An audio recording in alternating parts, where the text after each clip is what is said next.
I am officially 1/8 a doctor. That's really crazy to think about. And also terrifying because the amount of material that I have to learn before it would be appropriate for me to care for anybody is stressing me out just thinking about it. But even though I have a long way to go, I never could have imagined learning as much as I have over these first 6 months. And not only have I learned a ton, but I've become more and more passionate about a career in medicine every day. Despite starting medical school in a pandemic and all the challenges and limitations because of that, the first 6 months of medical school has proven to me that this is what I'm called to do.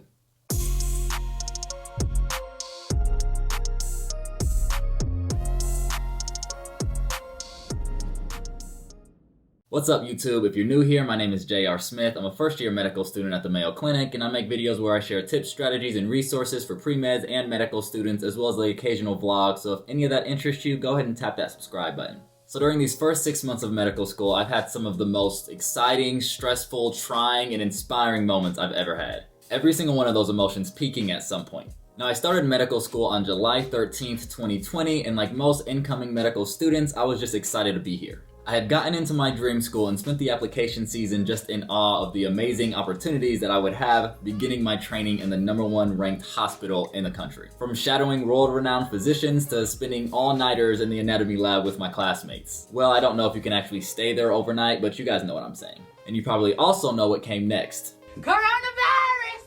I envisioned a massive gathering in a historic auditorium where we'd be welcomed with coffee and croissants and an inspiring speech from the dean and the CEO. Not sure if this is even the typical first day, but it definitely wasn't my first day. Instead, given the circumstances, medical school would be starting online. No parents' weekend to show off my new stomping grounds, no face-to-face interactions with faculty and staff, and no class-wide activities to start building relationships with my classmates. Just me, my computer, and a whole lot of Zoom. However, despite these unique challenges, we continue to find ways to overcome. Two of the most prominent characteristics of the human species is resilience and adaptability. It's what has brought all of us through 2020 despite how challenging it's been. My classmates still found ways to build relationships with each other, throwing our masks on and meeting up for group study sessions or lunches. And the faculty has done an incredible job at navigating the challenges of teaching us during a pandemic. From practicing history-taking skills, both virtually and in person, to learning surgical skills like scrubbing in or suturing, and even finding a way to give us an in-person anatomy experience. Through these experiences, I not only learned the skills and the knowledge that's going to make me a competent physician, but I began to appreciate just how amazing the culture of medicine is. The collaboration of my classmates and the universal interest that we all have in seeing each other succeed is like a night and day difference compared to the borderline toxic competitiveness of pre-med. The not only brilliance of my classmates, but their true interest to use their skills and knowledge to serve and help people. And faculty demonstrating themselves what it means to serve by sacrificing their own well-being to fight a pandemic for the well-being of others. And still somehow prioritizing the education of the next generation. And some even overcoming their fear of technology and learning how to operate Zoom. Of course, with varying levels of success. But it's those realizations that I made in the first semester of my first year of medical school that has made me more inspired by this profession and just that much more motivated to be a part of it. But that doesn't mean everything was smoother than a baby's bottom. Was that weird? Yeah, that was weird.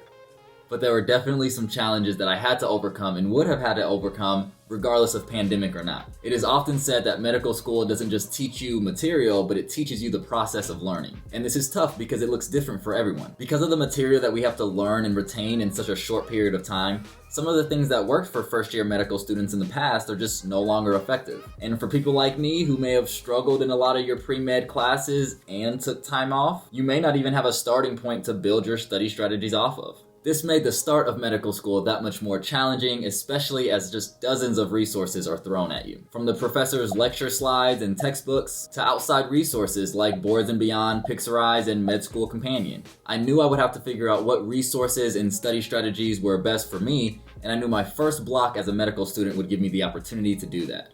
My first block as a medical student included biochemistry and histology. I felt okay about starting biochemistry because I had had this course in undergrad, but I hadn't even heard of histology.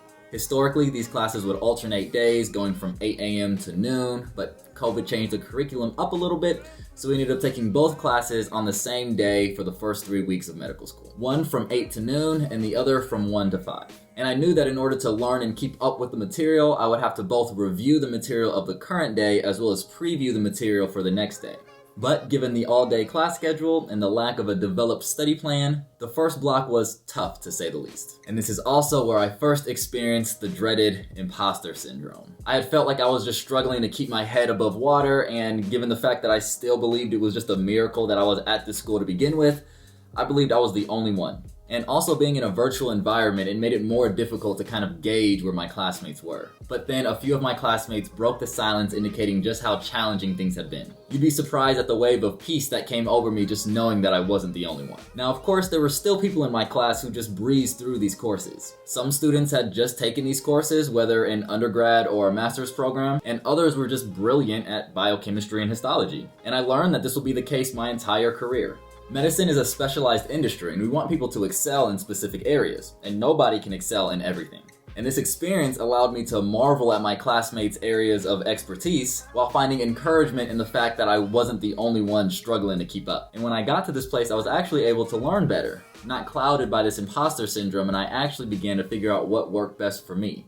I've made a video in my past about my study routine and the things that work best for me, and I'll make sure I leave a link to that video in the description below. But I was able to make it through the first block successfully, as well as develop tools that would surely help me in the blocks to follow. My next block was anatomy, and anatomy is historically one of the most challenging subjects in medical school simply because of the volume of material. But I can say that I absolutely loved it, and as of now, it is definitely my favorite course. Not only was the material just incredible, I mean, it's the human body, but we had opportunities to finally leave that virtual learning environment and go to the anatomy lab. This made medical school just seem more real, and given my surgical interest, it made it easier for me to stay engaged. I ended up not only doing better in anatomy than I did in histology and biochemistry, but better than I did in almost every single one of my pre-med courses. And I say this for the pre-meds out there who may have struggled with things like organic chemistry or biochemistry. That doesn't mean that you won't do extremely well in some of your courses in medical school. The semester wrapped up with a course titled The Science of Healthcare Delivery, and if you've been following my vlogs for the last month, you know that this is a course where we've been learning more of the art form of medicine, how to improve the care that we provide to our patients by thinking about the system as a whole. Now, during these first 6 months, we would have small courses for a week or two over topics like ethics and anti-racism, as well as a longitudinal course titled Basic Doctoring. Basic Doctoring is a class where we learn things like history taking, as well as surgical skills like suturing and knot tying. This will continue during the second half of my first year and will progress to Advanced Doctoring in my second year of medical school, and I've loved every single session. Again, it's just made medical school seem more real, as I've actually worked with standardized patients and I've gone into the OR and learned things like how to scrub in and just OR etiquette. I have also had opportunities to begin both clinical and basic research projects, developing relationships with just incredible mentors and learning more about my specialty of interests. And of course, despite COVID and the virtual learning environment, I've been able to develop strong relationships with my classmates that will last a lifetime. The first half of my first year of medical school may not have been everything that I dreamed of, but it is no less meaningful. You all know how I feel about personal development, and the growth that I've experienced not only in my education, but in my perspective, my network, and my career development has really blown me away. And it's only been 6 months. I really can't believe that I'm already 1/8 of the way to becoming a doctor, and based on the first semester, I cannot wait for the next step. I hope you all enjoyed this video, and I hope it gives you a sense of what the first 6 months of medical school look like for me. If you haven't yet, consider subscribing and tapping that bell. New videos every week, and you're not gonna wanna miss a step in this journey. We've only taken the first step in this journey, and it's only gonna get better and better. But until the next one, keep evolving, and I'll see you guys soon.